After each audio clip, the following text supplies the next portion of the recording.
कृत्रिम विधि से निर्माण कर रहे हैं।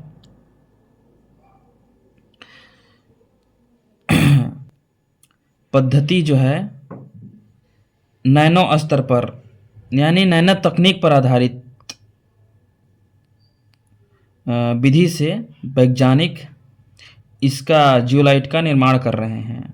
मतलब यह कहने का है कि जो वैज्ञानिक समुदाय हैं जियोलाइट का निर्माण नैनो स्तर पर जाकर प्रयोगशाला में उसका निर्माण कर रहे हैं।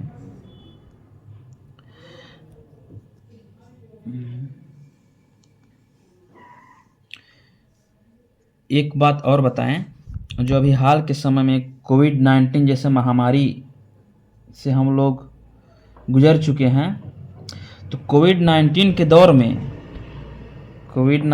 दौर में इसका प्रयोग भी किया गया था। कोविड-19 के दौर में इसका प्रयोग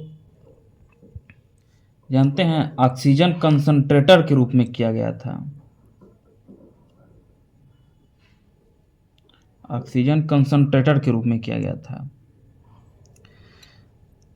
अब एक इसकी उत्पत्ति के बारे में भी चर्चा कर लेते हैं कि जियोलाइट आखिर प्रकृति में कैसे अस्तित्व में आया।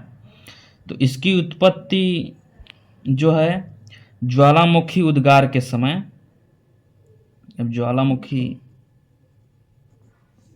उद्गार के समय जब लावा निकलता है तो उस लावा का पानी के संपर्क में आने से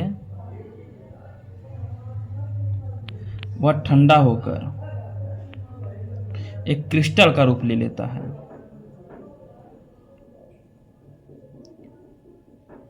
जिसे जियोलाइट कहते हैं।